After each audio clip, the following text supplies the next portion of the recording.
This is the turning point.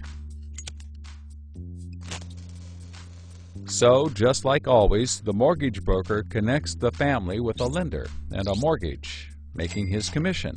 The family buys a big house. The lender sells the mortgage to the investment banker, who turns it into a CDO and sells slices to the investors and others. This actually works out nicely for everyone and makes them all rich. No one was worried because as soon as they sold the mortgage to the next guy, it was his problem.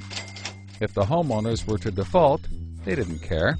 They were selling off their risk to the next guy and making millions, like playing hot potato with a time bomb. Not surprisingly, the homeowners default on their mortgage, which at this moment is owned by the banker. This means he forecloses and one of his monthly payments turns into a house. No big deal. He puts it up for sale. But more and more of his monthly payments turn into houses.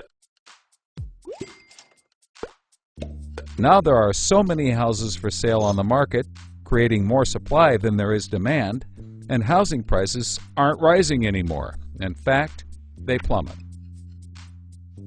This creates an interesting problem for homeowners still paying their mortgages. As all the houses in their neighborhood go up for sale, the value of their house goes down, and they start to wonder why they're paying back their $300,000 mortgage when the house is now worth only $90,000. They decide that it doesn't make sense to continue paying, even though they can afford to, and they walk away from their house. Default rates sweep the country, and prices plummet.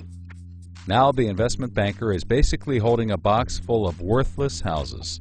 He calls up his buddy the investor to sell his CDO, but the investor isn't stupid and says, no thanks. He knows that the stream of money isn't even a dribble anymore. The banker tries to sell to everyone, but nobody wants to buy his bomb.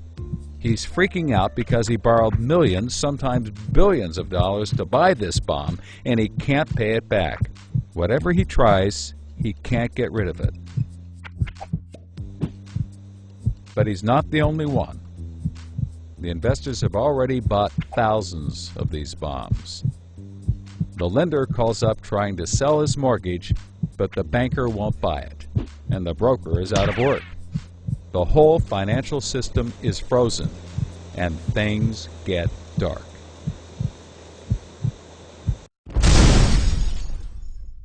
Everybody starts going bankrupt.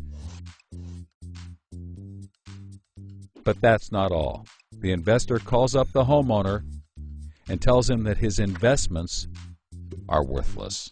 And you can begin to see how the crisis flows in a cycle. Welcome to the crisis of credit.